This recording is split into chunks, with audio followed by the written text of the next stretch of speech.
वो एहसास तो हम सब जानते हैं ना, जब गला खराब होता है, छींकें आती हैं और लगता है बस शरीर टूट रहा है। तो आखिर हमारे जिस्म के अंदर चल क्या रहा होता है? क्या ये छींक, खांसी और बुखार सिर्फ एक दिक्कत है या किसी बड़ी लड़ाई की शुरुआत? चलिए, आज इसी रास्ते से पर्दा उठाते हैं।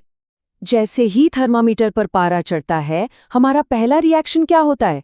फटाफट दवाई खाकर बुखार उतारो। पर क्या हो अगर बुखार हमारा दुश्मन नहीं बल्कि उस लड़ाई में हमारा सबसे बड़ा हथियार हो? आज इसी गुत्थी को सुलझाते हैं और देखते हैं कि हमारा शरीर अपनी हिफाजत कैसे करता है। तो देखिए, किसी भी जंग को जीतने के लिए ना सबसे पहले दुश्मन को पहचानना बहुत ज़रूरी होता है।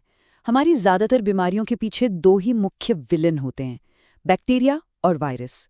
सुनने में तो एक जैसे लगते हैं, पर सच तो ये है कि इनके काम करने की स्ट्रैटेजी ज़मीन आसमान का फ़र्क रखती है।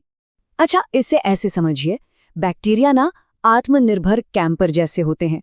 उन्हें किसी की जरूरत नहीं, वो कहीं भी मतलब जिंदा सेल के बाहर भी अपना घर बना सकते हैं, अपना डेरा जमा सकते हैं। दूसरी तरफ है वायरस। ये तो सीधे सीधे हाईजैकर हैं।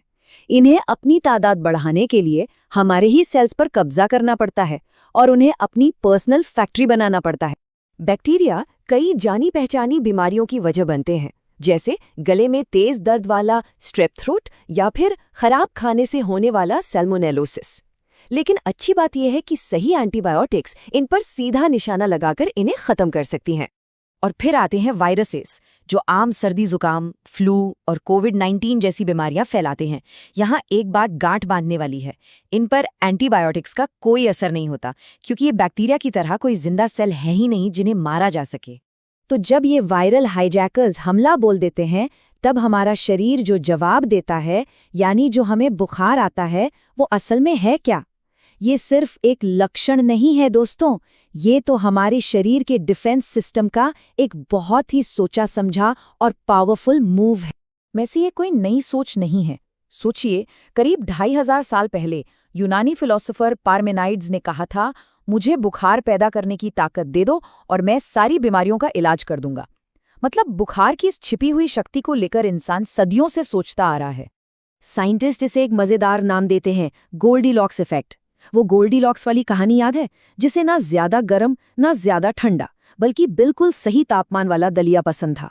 ठीक वैसे ही हमारे इम्यून सिस्टम को भी इन्फेक्शन से लड़ने के लिए एक बिल्कुल सही तापमान चाहिए होता है। रिसर्च यही बताती है कि हल्का सा बुखार हमारे इम्यून सोल्जर्स के लिए बेस्ट माहौल तैयार करता है, जबकि बहुत तेज बुखार या बुखार का ना होना दोनों ही नुकसानदायक हो सकते हैं। तो ये काम कैसे करता है? बहुत सिंपल है। पहला, शरीर का बढ़ा हुआ तापमान वायरस के लिए माहौल गर्म कर देता है, जिससे उनकी कॉपी बनाने की स्पीड धीमी हो जाती है। दूसरा, यह हमारे इम्यून सेल्स के लिए एक इमरजेंसी अलार्म की तरह है, जो उन्हें फौरन इन्फेक्शन वाली जगह पर भेजता है। और तीसरा, यह हमारे पूरे इम्यून सिस्टम को अलर्ट मोड पर डाल देता है, जिससे उसकी लड़ने की ताकत कई गुना बढ़ जाती है। लेकिन हाँ, हर चीज की एक लिमिट होती है। अगर तापमान 40 डिग्री सेल्सियस या 104 डिग्री फ़ारेनहाइट से ऊपर चला जाए, तो वो फायदे से ज्यादा नुकसान कर सकता है, क्योंकि तब ये गर्मी हमारे शरीर के अपने ही सेल्स को डैमेज करने लगती है। तो बैलेंस ही सब कुछ है। ठीक है, तो अब हम ये तो जान गए कि शरीर लड़ कैसे रहा है, पर अब सवाल ये है कि वो लड़ किससे रहा है। सर्दी, फ्लू और कोविड-19 के लक्षण इतने मिलते जुलते हैं कि उनमें फर्क करना किसी जासूसी से कम नहीं है। चलिए, इन सुरागों को एक एक करके देखते हैं। देखिए, आम सर्दी जुकाम धीरे धीरे शुरू होता है, जबकि फ्लू एकदम से अटैक करता है। तेज बुखार और पूरे बदन में दर्द फ्लू की पक्की निशानी है, जो सर्दी में उतनी नहीं दिखती। और हाँ, स्वाद या गंध का अचानक गायब हो जाना, ये कोविड-19 का एक बहुत ही खास लक्षण है, जो बाकी दोनों में लगभग नहीं होता।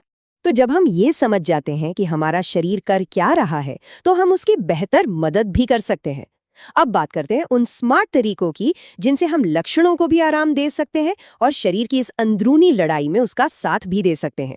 सबसे पहला और सबसे जरूरी काम, आराम, ताकि शरीर अपनी सारी एनर्जी लड़ने में लगाए, ना कि रोज के कामों में। दूसरा, खूब सारे लिक्विड्स पिएं ताकि सिस्टम हाइड्रेटेड रहे। अगर उम्र 1 साल से ज्यादा है तो शहद खांसी में काफी राहत दे सकता है, और गले की खराश के लिए नमक वाले गर्म पानी के गरारी और बंद नाक के लिए सलाइन स्प्रे। ये सब बरसों से आजमाए हुए और सेफ तरीके हैं। अब जरा उन चीज़ों पर भी बात कर लें जो हमें नहीं करनी चाहिए। वायरल इन्फेक्शन जैसे सर्दी जुकाम में एंटीबायोटिक्स लेना पूरी तरह से बेकार है, कोई फायदा नहीं। और हाँ, ये ज़रूर ध्यान रखें कि 4 साल से छोटे बच्चों को बिना डॉक्टर की सलाह के कफ सिरप देना खतरनाक भी हो सकता है। देखिए, इलाज से तो हमेशा ही बचाव बेहतर होता है। बीमारी से लड़ने की स्ट्रैटेजी बनाना तो ठीक है, पर क्यों ना हम अपना किला ही इतना मजबूत कर लें कि दुश्मन अंदर घुस ही ना पाए। तो चलिए, अब अपना फोकस बीमारी से लड़ने से हटाकर उसे रोकने पर लाते हैं। अपनी हिफाजत के 3 सबसे मजबूत पिलर हैं। पहला, वैक्सीनेशन को हमेशा अप टू डेट रखें, ये हमारे शरीर को दुश्मनों को पहचानने की ट्रेनिंग देता है। दूसरा, साफ सफाई का ध्यान रखें, जिसमें नियमित रूप से हाथ धोना सबसे ताकतवर हथियार है। और तीसरा, साफ हवा, जिसके लिए घर में अच्छा वेंटिलेशन होना बेहद जरूरी है। तो अगली बार जब तबीयत थोड़ी नासाज लगे तो दवा की तरफ भागने से पहले एक पल के लिए जरूर सोचिएगा। अपने लक्षणों को दुश्मन समझकर उन्हें शांत करने के बजाय हम अपने शरीर की इस लड़ाई में उसके सबसे अच्छे पार्टनर कैसे बन सकते हैं, इस पर विचार करना तो बनता है।